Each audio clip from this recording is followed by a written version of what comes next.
Hello everyone. Today I come to talk to you about the four different bodies of our being.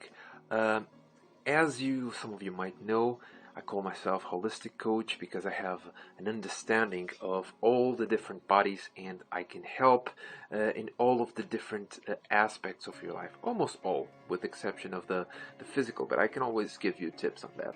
So if you think about us as one being, we have four different types of bodies. The first one, which is the most, let's say, the most obvious one, is your physical body. This is your physical body.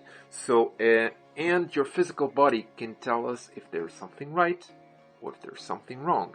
So there's a couple of tips to take care of your physical body, and these tips you've seen them in countless videos.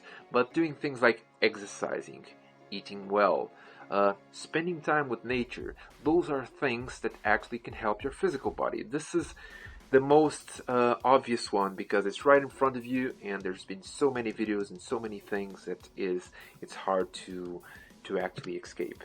So the second part is your emotional body, the emotions that you have, things that actually made you happy, things that actually made you sad, um, you know, things that made a difference within all of your emotional aspects. So there are a couple of tips that I can actually give you in order for you to help you to heal your emotional body. Of course, there's also people like psychologists, coaches, hypnotherapists.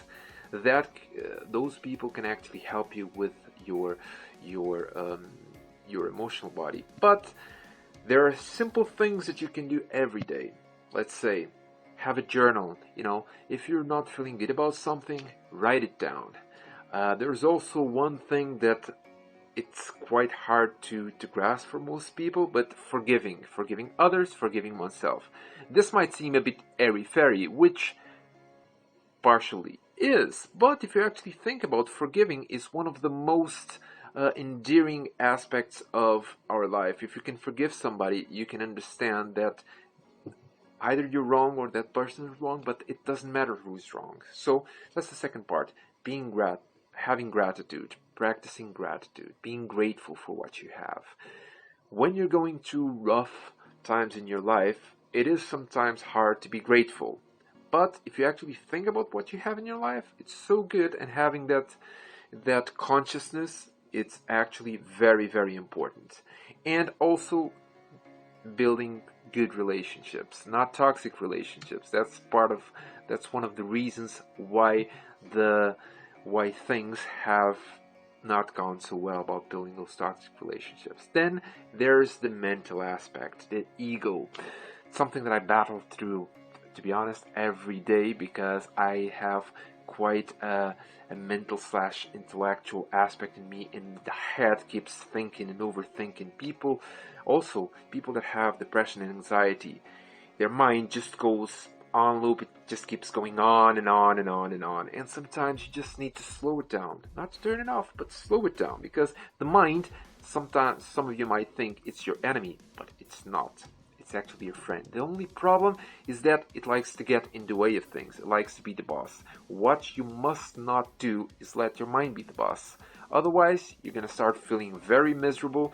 It's not good for you. So there's a couple of things that you can do. Meditation, there's thousands of videos about meditation. So what it literally does, it just turns off that overactive mind and allows you to be in the present moment.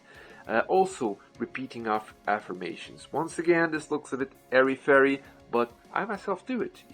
Good things, because at the end of the day, if you keep on recording and talking them over and over and over, your psyche, your mind will start having that information and it start being part of yourself. Repeating positive information, things like, I love myself, I forgive myself, I respect others. If you repeat so many times the good things and the truth, you will eventually believe it. And also try to eliminate stress triggers. I've talked in one video about stress triggers like news that provides you with negative aspects that you don't need. Get rid of them. Also, the spiritual aspect. we are all connected to something bigger. Believe it or not, we are connected to nature, we're connected with other beings, we're connected with everything. And having that notion, it is something that it's not easy for people to grasp, especially when you are consumed by our daily lives. But just do little things like meditation, just as well as the helps with the mental aspect, helps with the spiritual aspect. It gets you to go deeper, to go within. Also, gratitude. Practice gratitude. Be grateful for what you have, because the more grateful you will have, the more positive things you will attract. And one of the things that I have to leave you with is that if you actually do that, and if you actually get more connected within yourself, better things will happen. Even if better things won't happen, you will have the strength to battle not good things. So think positive, and I hope to see you in the next video. Thank you.